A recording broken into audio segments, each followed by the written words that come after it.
Okay, so today we're going to build, I guess it would be considered a tool. But first, let's see how many people this tool could help. Show of hands. Who watching has a weld table?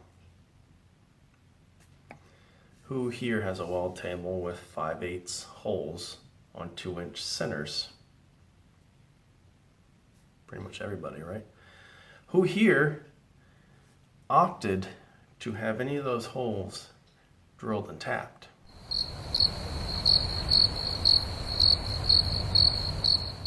Crickets. Yeah.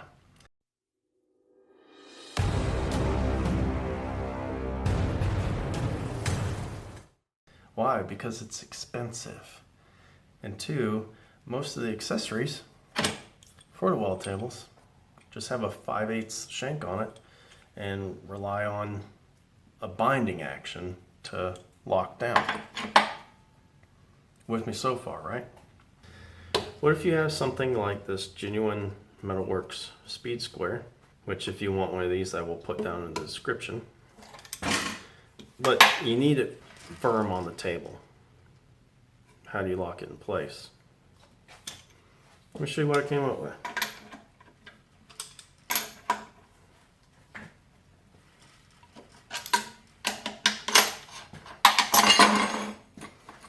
See that? That's a bolt through the table. But watch this. Both of my hands up here.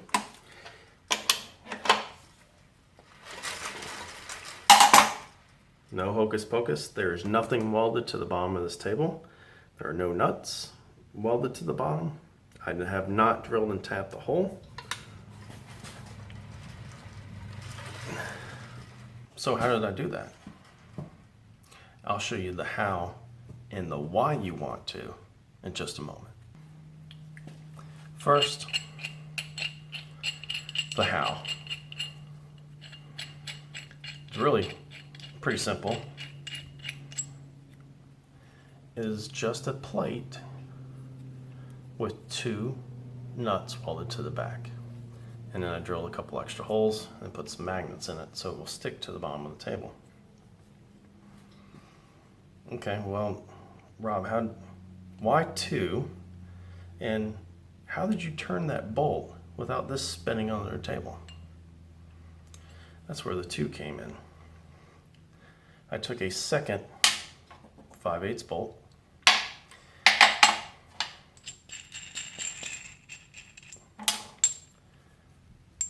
and cut the head and part of the shank off, and then I slotted it. So what it does is this goes under the table, and because it's not welded, you're free to move it around. And if you botch up the threads, however, it doesn't matter.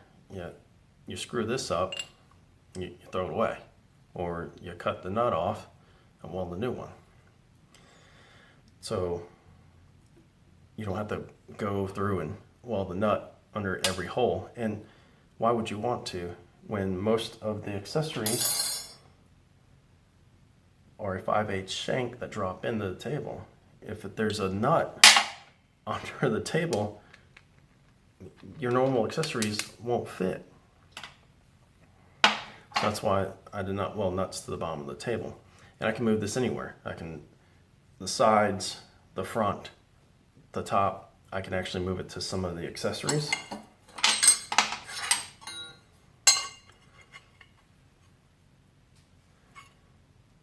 And it'll work. Back to the 2-hole situation. If it were just one, then that would kind of defeat the purpose. I'd have to get a wrench up underneath the table, I'd have to hold it, and I'd have to run the bolt through. Take both hands. Well, sometimes you can't afford to use both hands, or you just want to quickly tighten something up and get on about your business. You don't have to be reaching under the table. And there are some spots on these tables where the webbing gets in the way, and it's very hard to get a wrench into. So I whip this up, and this bolt will go in the second hole. The magnets will hold it to the bottom of the table. okay? And then you can take your bolt that would hold your accessory to the table, or the accessory to the accessory, or the jig to whatever. Bolt that down secure. And in case you have to rotate this jig or fixture or whatever you have, that's why there's a slot in this. You run this all the way down.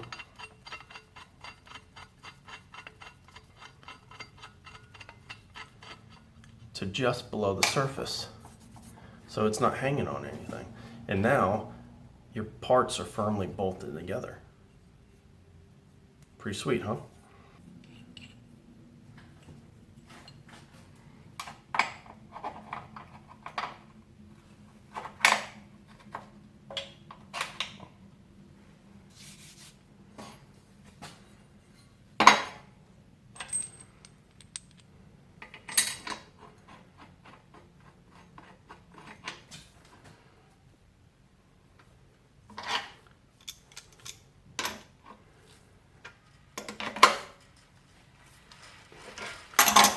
Done. This fixture is not going anywhere. If you need to rotate it,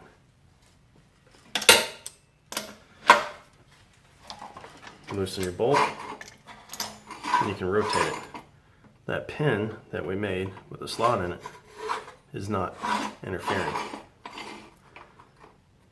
So now that you know why, I'll show you how. All right, construction of these is very easy. Just some flat bar. We're going to measure, we're going to mark, and we'll verify on either our table or our fixture. And then we're going to use a step bit and drill out slightly bigger than 5/8, because you don't want it to bind up when you thread it through. So you want it bigger than the hole, which is 5/8, but not so big that the nut would drop through.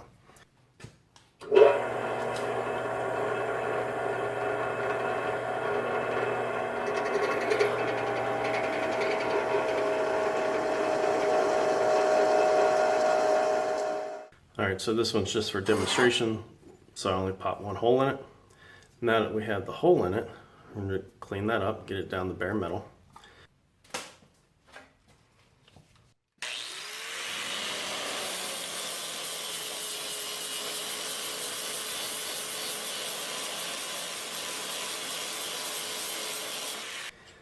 And we're going to clean up this front face, the taper, and the sides.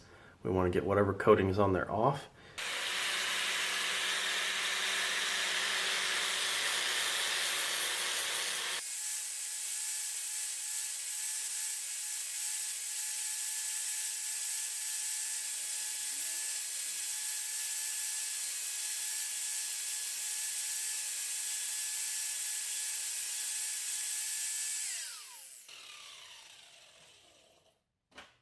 And then we're going to weld it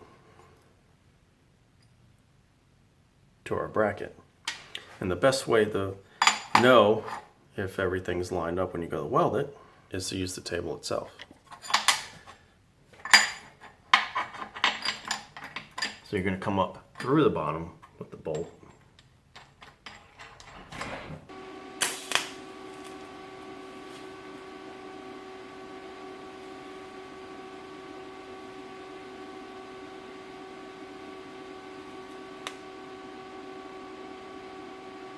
You do that twice, and you don't have to do the magnets in it. They work okay, not all that great, but I'll put a link to them in the description, just from Harbor Freight. Countersunked some holes for them to go into, and just a little bit of super glue.